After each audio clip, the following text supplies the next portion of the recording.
എടോ പറ്റടുത്ത സാറേ, തന്നാട് ഞാൻ എന്നതാണ് പറഞ്ഞത്? മുതലാളി എന്നോട് പറഞ്ഞത് പറഞ്ഞത് നിങ്ങൾക്ക് കുടിക്കാൻ വല്ലതും വേണ? ഇവിടെ കിടന്ന് വിളിച്ചു കൂവിയതല്ലേ. പോയ എന്നായെങ്കിലും കൊണ്ടുവാ. ഓ പറയടോ. മുതലാളി എന്നോട് പലതും പറയാറുണ്ട്, അതിലേതാണെന്ന് വെച്ചിട്ട്. എടോ, തന്റെ കൈ ഞാൻ ഒപ്പിട്ട് തന്ന ചെക്കല്ല എവിടെ? ഓ ചെക്കോ, അത് ഇതിലുണ്ട്. അത് തന്റെ മറ്റടുത്ത് വെച്ചിട്ടാ മതിയാ.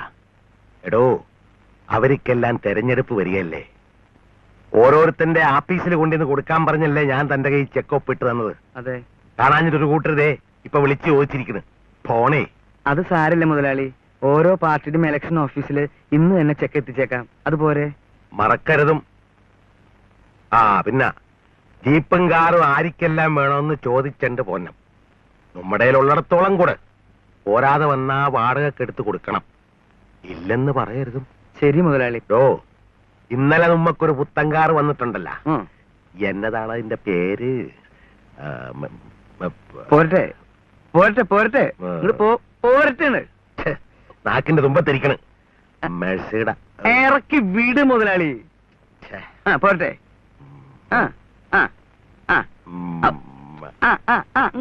പോരട്ടെ പോരട്ടെ പോരട്ടെ. ഒടിഞ്ഞ് പോരട്ടെ. മെനുസസ് എന്താന്ന് ചിരിക്കണ?